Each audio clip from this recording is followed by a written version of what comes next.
it doesn't matter. It doesn't matter what I've been doing. None of it matters. None of it's making a difference. We haven't paid ourselves in 2 weeks. I don't know what to do. Oh, they hit 1.2 million. Like, they can't be that far in the red. Well, sound familiar?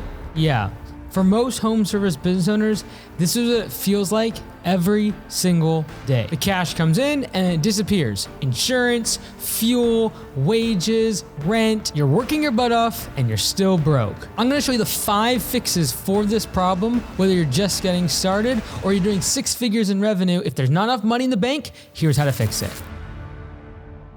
Simple and standardized. By doing that, I'm able to build the business to leave. There's a great book called Built to Sell. I like to think of it more as like built to leave. In other words, I want to build the business in a way where I could leave and it would still continue to operate. There are many unprofitable businesses, especially in home services. Their unprofitability is masked by the fact that the owner's working 12, 14-hour days. And they don't look that bad, mostly because someone is working crazy amounts of hours to make sure all the balls of the business get juggled. So the question is, how do I actually fix this? Well, you create systems. Well, how do I create systems? You want to be able to focus on things that are simple and standardized instead of complex and custom. So the opposite of simple is complex. It's complicated. And the opposite of standard and standardized is custom. And it's what's so funny to me is that in home services, we've glorified custom. There are very few custom home builders that have scaled across the country. Why? Because it's very difficult to grow and scale. It's very difficult to be able to grow that business in a way with systems. And it doesn't mean, though, that you can't build big projects and have big jobs. For example, there are home builders like Lennar and D.R. Horton that have built billion-dollar enterprises and have thousands of houses being built. But what do? They standardized everything. So just because like,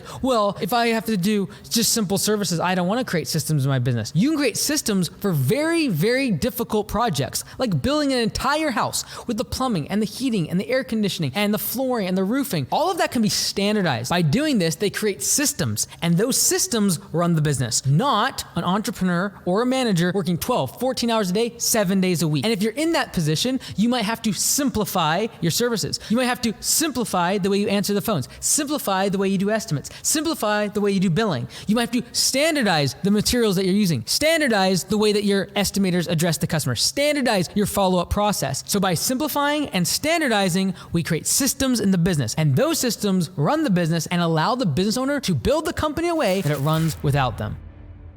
If you got a lot of guts, you can do door knocking. Now, door knocking is not for the faint in heart. It's very difficult to walk up to strangers' houses, knock on their door, know that you are interrupting them, and try to sell them your services. But ultimately, you're gonna have the highest amount of response because they cannot not respond to you. Keep in mind, when you're doing door knocking, only about 40–50% of people are actually gonna be home. And so I recommend keeping something like a door hanger that you can put on the door if they're not home. And so it's not a waste of time walking up their house, waiting there for 30, 60 seconds, looking around, doing nothing. Like, have something to be able to put on the door at the very least. Keep in mind, you're only probably gonna be able to get to 15, 20 houses per hour when it comes to actually knocking on the door, because you have to wait for them to come answer it. Now, instead of being super salesy and try to sell them on something at the door, you could also just go a little more low key and just introduce yourself. Hey, it's Mike here. I started Augusta Lawn Care, do lawn care and landscaping in the area. If you ever need anything, just want to give you my card. I'd love to be of service to you. That's great. They can close the door, thank you, bye, and you're gone. It's not high pressure. Another way you can use door-to-door sales is simply introducing yourself when you have a customer in the local area in their neighborhood. So for example, hey, we're just down at Mr. Jones' house down the street doing a property cleanup. You might have seen us driving by the last couple days. Just want to introduce myself. If you ever need a property cleanup like Mr. Jones did, just reach out, let us know. And a lot of times if a customer needs a service, they're just gonna be like, oh, actually, yeah, like, while you're here, could you give me a quote? Like, what would it charge to do my property?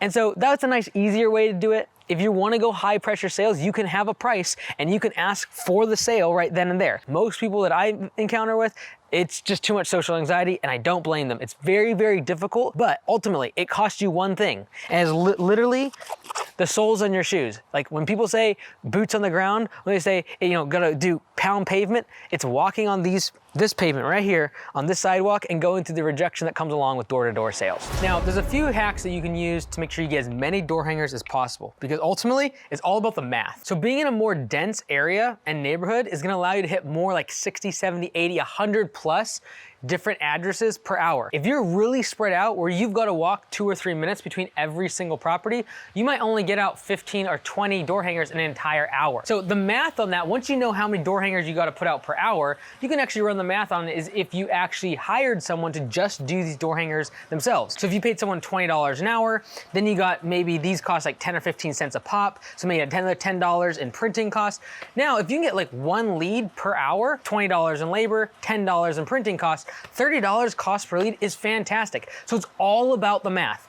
How many door hangers can you put out per hour, and how many door hangers do you have to put out in order to get 1 new lead? Once you've figured that math out, you can just completely scale this across your city. Now remember, door hangers are gonna be super seasonal, which means they might work today, but next month not work if the demand for that service is no longer there. For example, I did core aeration right here, but I know for a fact that if I do core aeration any time other than early spring or late fall, I'm just not gonna get a good return. It's very seasonal. Same thing with direct mail and a lot of other services, because people usually aren't going to want to use your services unless they have actual pain. So if the grass is growing, lawn mowing might be the one they want to think about. But if the grass is dormant, doing door hangers for any sort of lawn mowing is just not going to have a great return. Now, one way that we really like at Augusta Lawn Care to improve the chances of someone actually reaching out over these door hangers is to have the actual prices. We call this the instant quote on the back of the door hanger. So in addition to it having the front that's a little more design friendly,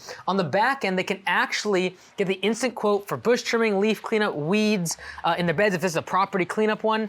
And then also we put any notes and a total, actual dollar amount. In order to do this one for property cleanup specifically, you would have to have a marker or a pen and actually fill this in as you walk up to the front door. So this is gonna slow you down, but your response rate is going to be higher. If we look at it from this perspective, that is like, if we're knocking on the door and talking to people, that's gonna be our highest response rate, but we're gonna have less deliveries per hour, less contacts per hour, less impressions.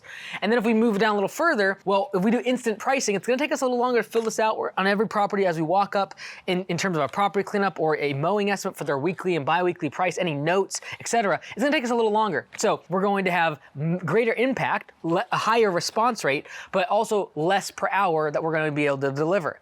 And then if you really want to go to the max, you would not have instant pricing and you just hit every single door as fast as possible. You use a scooter to just go as fast as possible, and that's going to be a lowest response rate, but you're going to have your highest volume, the number of people that you can actually go out and reach. So door hangers, great strategy. We've built massive businesses inside of Augusta Lawn Care just off the back of door hangers. Just keep in mind, you'll want to test different areas as well, because one neighborhood might have no response to door hangers, and another area might have massive response. Keep in mind, when you're hitting every single door with door hangers, you can also get around most no trespassing laws because you're canvassing. You are not soliciting. If you're knocking on doors, that's soliciting. And in a lot of HOAs and neighborhoods, they're gonna have no soliciting allowed. But you can canvass, which is hitting every single door with a door hanger. I believe the vast majority of home service business owners that go out of business is simply because they never determined and defined what the finish line was for them to stop growing the business and start raising prices. So what I want you to do before you even get to the spring rush is determine, okay, how many customers will I stop growing at? How many trucks will I stop growing at? How many employees will I stop growing at? And when I hit those numbers, I'm gonna stop growing and instead raise prices. If we're on this constant treadmill of just keep buying more trucks, keep hiring more people, keep getting more customers, we don't actually ever raise our prices and get profitable. Because if I can raise my prices by 15%, I could potentially double my profits. But most people never even get to raising their prices because they just keep buying more trucks, hiring more people, and getting more equipment. So who gets rich? Equipment manufacturers and marketing companies, because that's what fuels that massive amounts of growth. But if you actually want to make money in your home service business, you determine when am I going to stop growing and raise my prices and stop getting more customers, stop buying more trucks, and stop buying more equipment. The fifth secret to crushing the spring rush is prioritize. I'm going to prioritize time-sensitive and recurring jobs during the spring rush. Because during the spring rush, all the jobs come pouring in all at the same time. One-time projects, recurring jobs, time-sensitive jobs, time-insensitive jobs. Great. I've got all the jobs coming at the same amount of time, 3 to 4 months, but I've got to fill up the whole year. So what am I going to do? I'm going to prioritize getting jobs done that can't wait 1 or 2 months. For example, with lawn care, I can't tell Mr. Jones, sorry, Mr. Jones, we're really busy. We'll mow your grass in 3 to 4 months from now. Can't do that. But if a lead comes in from Mr. Jones and it's a paver patio, my goal is to prioritize recurring and time-sensitive jobs, mowing, and then push off big projects or time-insensitive jobs that are one time as far out as I possibly can. You can actually discount the job in order to be able to close it in your off season down the road. By doing this, I get revenue in my off season by pushing that project out, but I also am able to reserve time to get new customers that are for recurring work. And I personally want to prioritize recurring revenue during the spring rush. Performance. This is the key performance indicators or KPIs that I want you to know cold during the spring rush. There are so many numbers you can track inside of a business, but I want you to pare down to just 3 key numbers that you would know if someone woke you up at 2 a.m. in the middle of the night and they shook you. Okay, what's your close ratio? You know the number. There are so many numbers, but close ratio is a pretty important one to know. What percentage of your estimates are getting accepted? That's a number you might want to know. Your efficiency score. How much of your time is actually spent doing the work instead of just driving around or loading up the trucks and doing non-revenue producing work? I would immediately know what my paper performance numbers are. These are the metrics that you gotta know. But I only want you to pare it down to 3. Instead of just having I gotta know all my numbers, just focus on 3. And if you don't know which ones to track, watch my videos or my free courses on mycandies.com and they'll show you more numbers that you could track. But I only want you to pare it down to 3. So that way you can actually stay focused on doing more operations, spending time with your team, and selling more jobs during the spring rush. We don't want to be spending time on creating dashboards and metrics and spreadsheets. We want to focus on getting more jobs and then doing the work. It's extremely tempting when you're first getting started and you have 5, 10, 15 customers to just kind of keep track of everything in your head, or even use your cell phone like the Reminders app or your calendar to keep track of everything. A CRM or customer relationship management tool is a lot more than just a calendar or a to-do list.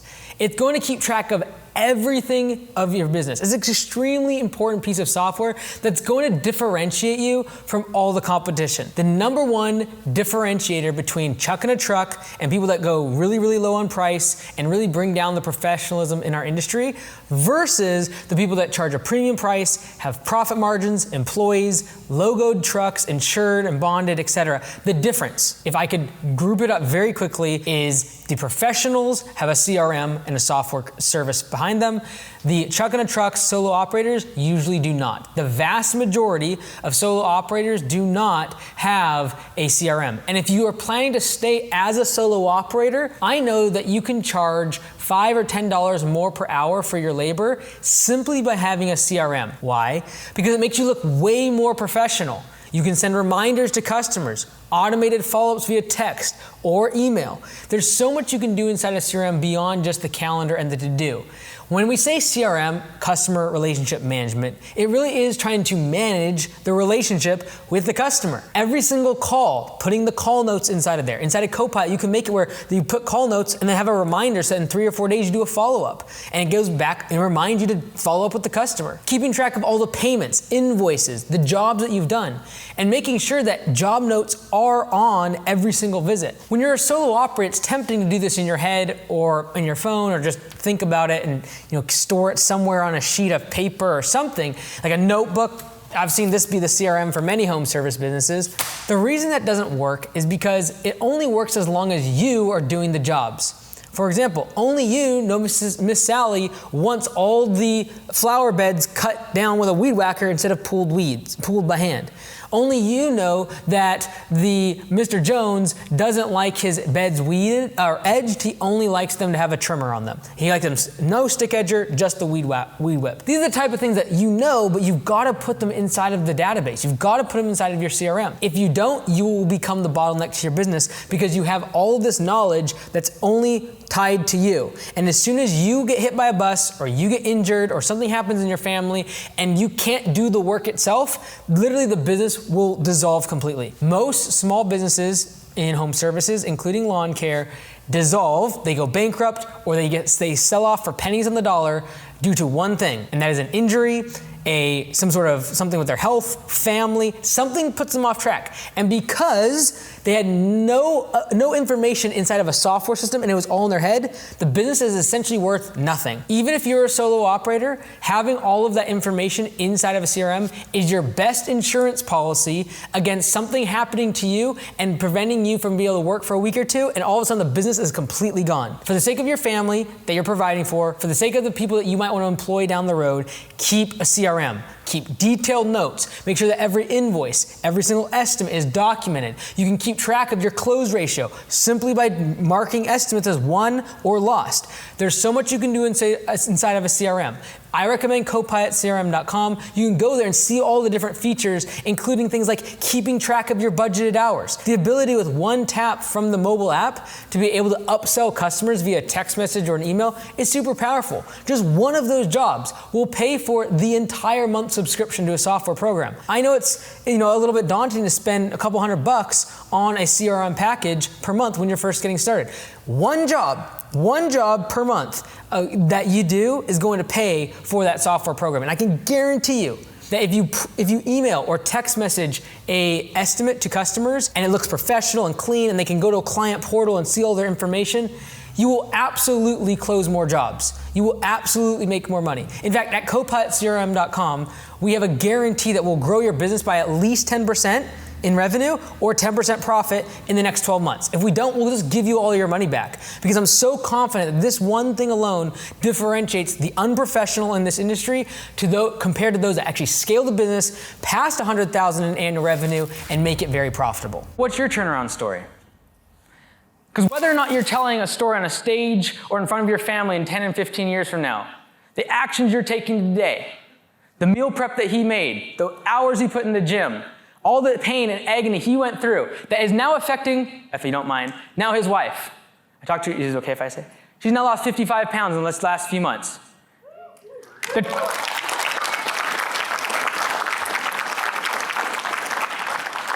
Your turnaround story is going to impact someone else's life.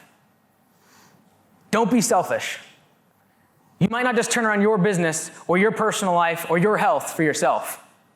It might be for the person next to you.